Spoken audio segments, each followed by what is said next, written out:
트럼프 대통령의 대선 불복 움직임이 개인의 일탈을 넘어서 조직적인 저항으로 들어선 듯합니다. 트럼프 대통령의 속내는 무엇일까요? 전문가와 함께 분석해 보겠습니다. 왕선택 여시재 정책위원 나오셨습니다. 어서 오십시오. 네, 안녕하세요. 안녕하세요.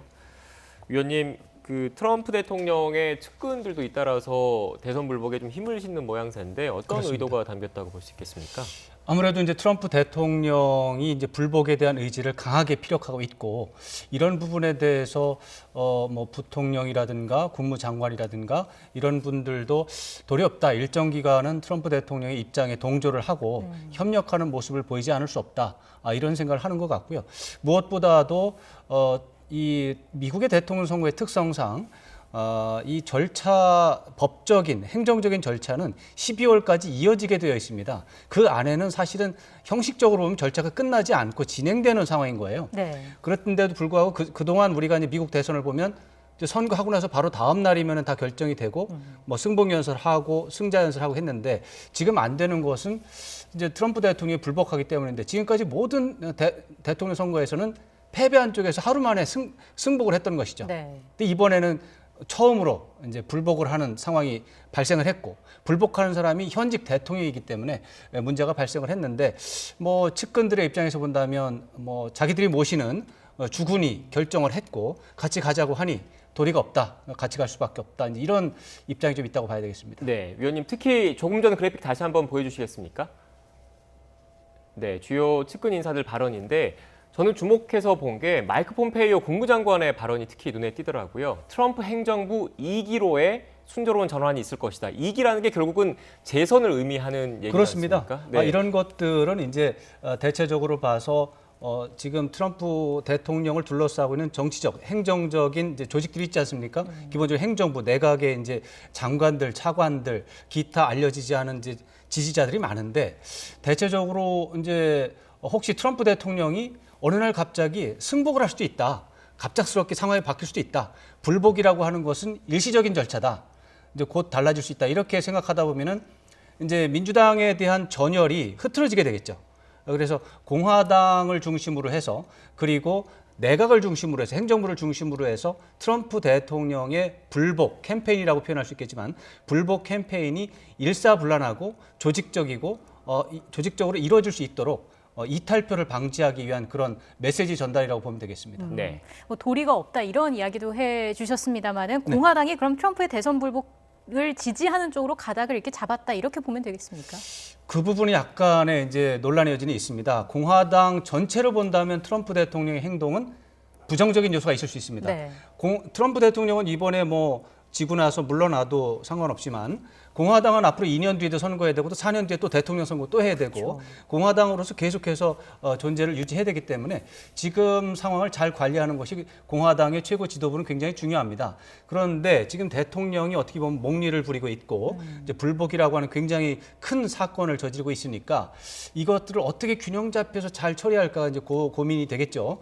그런 차원에서 본다면 저는 공화당 지도부의 경우에는 일시적으로 어느 순간까지는 트럼프 대통령의 요구를 받아들여서 네. 법적, 행정적인 차원에서 명분이 있을 때까지는 트럼프 대통령을 지지하고 어떤 절차가 지나면 그 다음부터는 이제 트럼프 대통령을 설득하는 그런 자세로 변화할 것이 아닌가 이렇게 예상을 해볼 수가 있겠습니다. 사실은 이제 미치 매코넬 지금 공화당 상원 원내대표의 말씀이 아주 중요하다고 보는데 네. 어제 하신 말씀 중에 이런 말이 있습니다. 지금 이제 이런 말을 계속하고 있는데 이 주에서 아직 승인이 나지 않았다. 이런 절차가 끝나지 않았기 때문에 이 미국 대선은 아직도 끝난 게 아니니까 계속해야 된다. 이런 말씀을 하셨단 말이죠. 이것은 주에서 최종적인 결과가 나오면 공식적인 결과가 나오면 그 결과에는 승복할 수 있다는 말이 전제되어 있습니다. 그래서 이런 차원에서 본다면 11월 20일 전후로 해서 각 주별로다가 일단 이제 주별 집계는 이루어지고 그래서 12월 8일 정도가 되면은 선거인단 명부가 최종 확정이 됩니다. 네.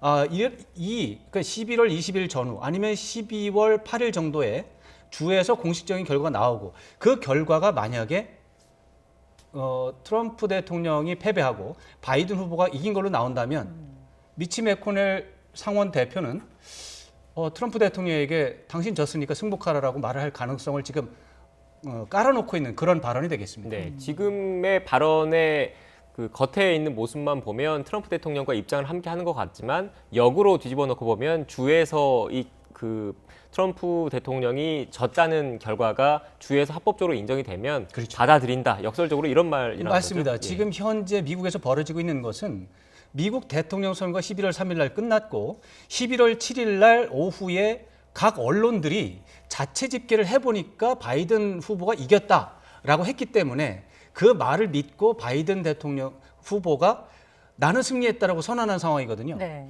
언론의 잠정 집계가 근거 자료로 사용이 된 겁니다. 그렇다고 보니까 사실은 공화당 쪽의 입장에서 특히 트럼프 대통령 입장에서는 공식적인 결과 아직 안 나왔다. 왜 언론의 발표를 가지고 당선자 유무를 가리느냐. 우리는 끝까지 가보겠다. 그러니까 이제 지금 말씀드린 대로 그러면 끝까지라는 말에 해당하는 기준이 뭐냐? 네. 말한 대로 이제 주 정부의 공식 집계가 어느 정도 정리가 되는 11월 20일 전후 아니면 그것들이 모두가 50개 주 모두가 확실하게 정리가 되는 12월 8일 이 정도가 기준점이 돼서 그때에도 이제 뭐 예를 들어 지금 우리가 예상하고 있는 바이든 후보가 306표를 얻는 것이 확실하다면 네. 그러면은 이제 상원 원내 미치 매코넬 상원 원내대표의 경우는 이것은 더 이상 안 된다. 그동안 우리가 트럼프 대통령을 지지했지만은 공식적으로도 바이든 후보가 이겼으니까 이것은 지지하는 그 당선을 인정한 것이 맞다. 이렇게 얘기할 것으로 그럴 가능성을 내포하고 있는 말이다. 이렇게 보면 되겠습니다. 이런 생각도 들던데 지금 옹호를 해주고 있는 게 어느 정도 지지층 결집을 위한 게 아닌가라는 생각이 드는 게 이제 내년 1월 5일인가요? 1월 초에 조지아 상원 선거가 맞습니다. 있지 않습니까? 맞습니다. 이때 어쨌든 두 석이 걸려 있고 자칫 공화당은 상원을 민주당에 내줄 수도 있는 그런 상황이잖아요. 그 위기는 지나갔습니다. 다수당의 위기는 지나갔고요. 예. 그래서 조지아주 이제 상원의원이 결선 투표를 이제 미뤄졌어요. 예. 11월 이제 2월 달로 넘어갔는데 그거에 대해서 이제 영향을 미치려는 것은 뭐 어느 정도는 인정할 수 있지만 그러나 이 문제는 그것보다 더 큰 문제입니다. 공화당이라고 하는 존재 자체에 위협을 느끼고 있는 그런 도전적인 상황이기 때문에 조지아주 상원 선거 때문에 이런 중대한 결정을 내렸다라고 보는 것은 너무 지엽적인 것을 가지고 큰 것에 대한 변수로 보는 것 같고요. 그거보다는 트럼프 대통령이라고 하는 공화당의 최고 지도자 중에 한 명이 굉장히 중대한 상황을 이끌어가고 있는 불복 상황을 이끌어가고 있는 상황 속에서 공화당의 분열 같은 것을 막기 위한 어떤 그런 조치로서 지금부터 11월 20일 또는 12월 8일까지는 대통령 입장을 도와가면서 공화당의 분열을 최대한 막고 그 다음 단계에 가서는 이제 상황에 따라서 트럼프 대통령을 주저앉히는 이런 로드맵을 갖고 있다라는 그런 뉘앙스가 있었습니다. 네.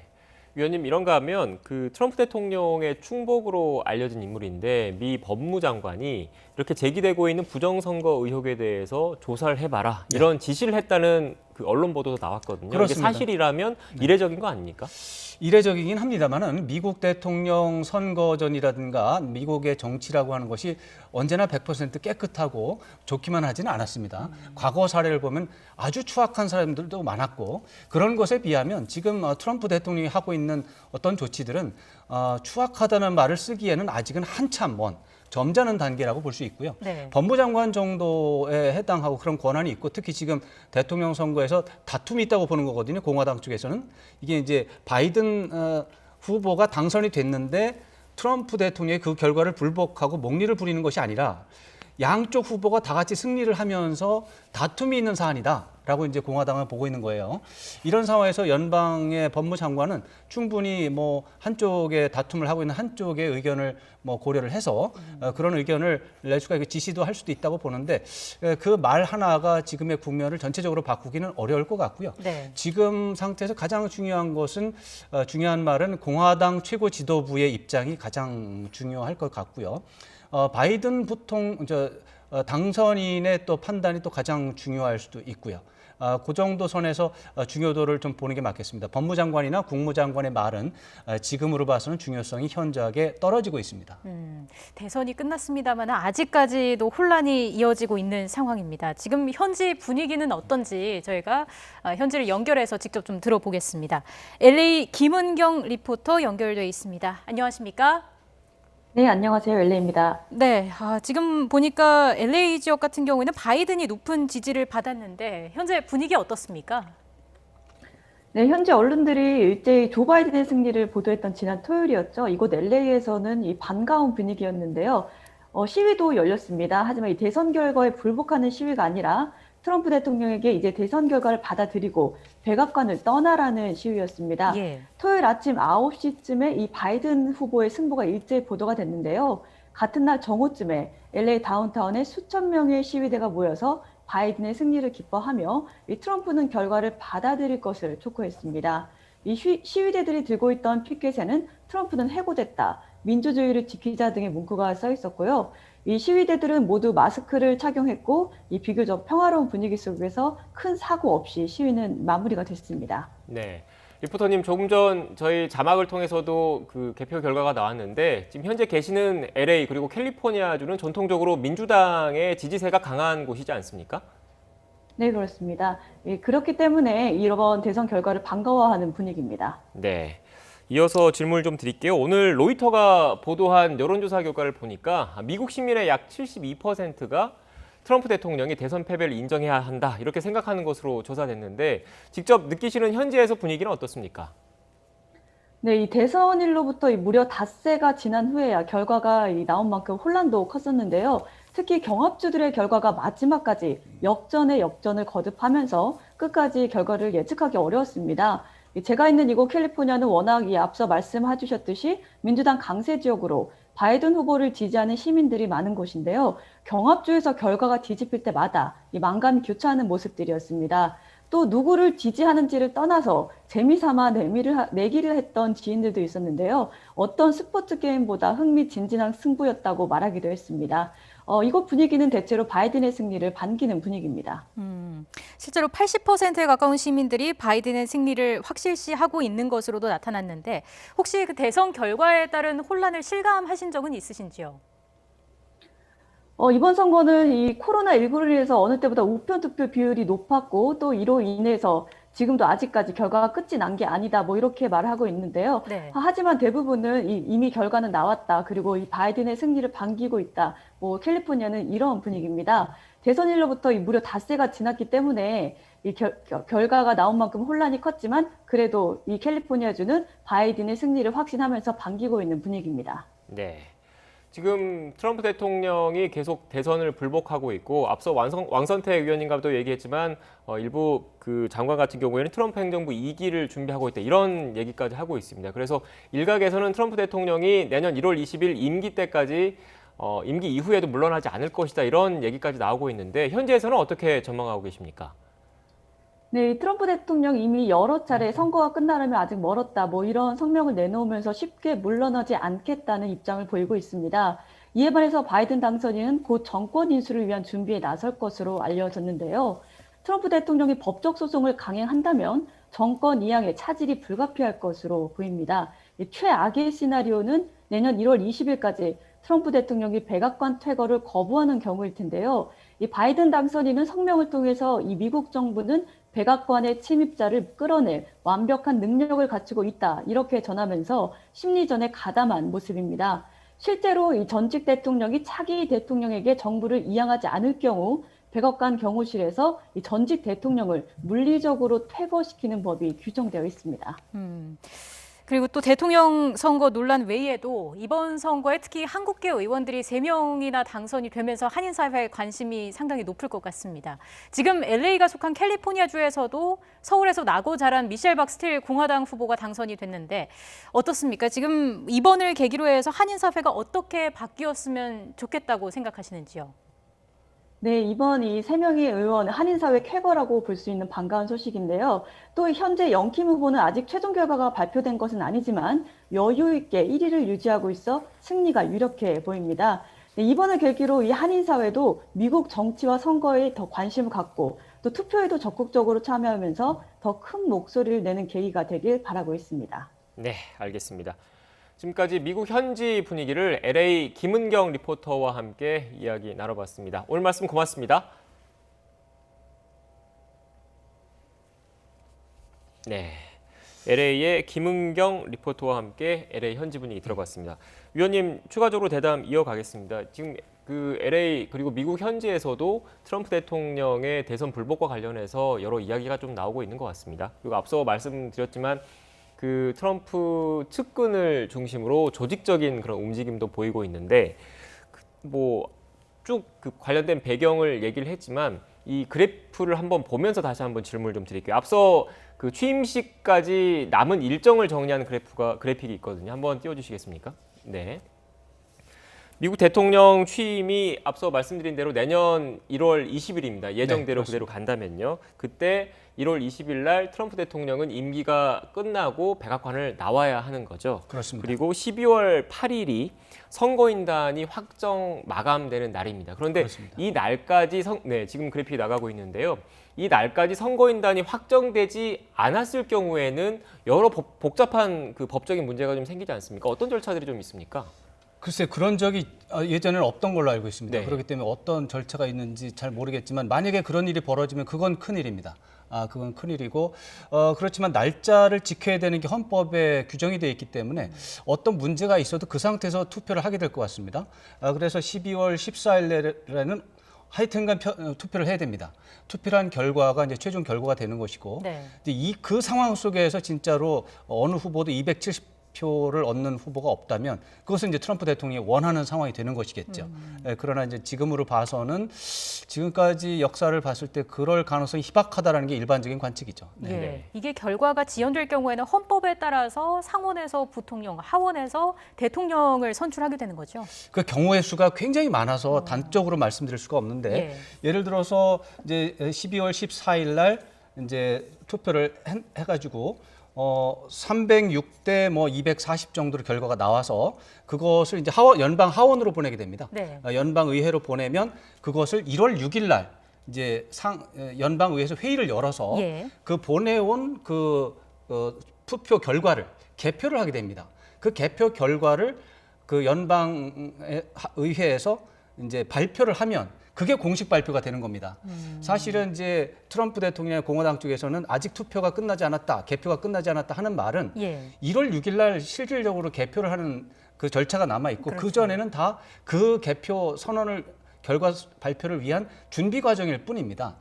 다만 이제 12월 3일 날 그날 밤에 대사 결정이 나면 패자가 승복을 하는 순간 나머지 절차는 요식 절차가 되고 형식적 절차가 되고 결정이 되니까 당선인이라는 표현을 쓰는데 이번의 경우는 트럼프 대통령이 그걸 선택하지 않고 불복을 선택했기 때문에 네. 어떻게 보면 1월 6일까지는 트럼프 대통령의 말이 맞을 수도 있습니다. 선거는 끝나지 않았고 개표도 끝나지 않았고 누가 대통령인지는 모르는 상황이다라고 주장을 할 수가 있는 것이죠.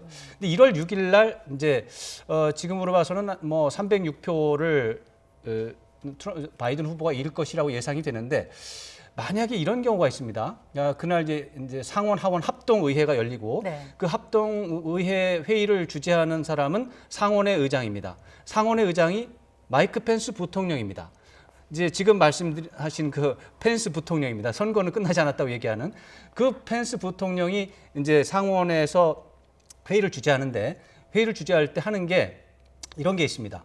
각 주에서 보내온 그 개표 결과 투표지와 네. 투표지에 대한 주 정부의 승인서 이것을 다 점검을 한 다음에 그걸 가지고 이제 열어서 투표를 진행한다 이렇게 되어 있습니다. 이 말의 뜻을 넓게 해석을 하면 예. 어느 투표지 중에 어떤 것은 무효로 할 수 있다라는 권한이 있는 걸로 이해를 할 수가 있습니다. 이 과정에서 특히 주 정부 중에서 어느 주 정부, 특히 펜실베이니아 주가 그럴 거라고 예상이 되는데 펜실베이니아의 주지사는 민주당, 주의회는 공화당입니다. 그런데 주지사는 펜실베이니아 주의 그 선거인을 민주당 쪽으로 선거인을 명부를 작성해서 보낼 수가 있고 네. 주의회는 주지사가 이상한 짓을 한다. 자기네들이 볼 때는 저거 아니다. 우리가 별도로 보낸다 해서 보낼 수가 있습니다. 여러 가지 절차를 거치면 그런 방법을 했을 때 마이크 펜스 부통령은 펜실베이니아에서 온 그 통지서가 2통이 오는 것이죠. 20명은 민주당인데 주지사가 보낸 거고 예. 20명은 공화당 쪽인데 의회가 보낸 겁니다.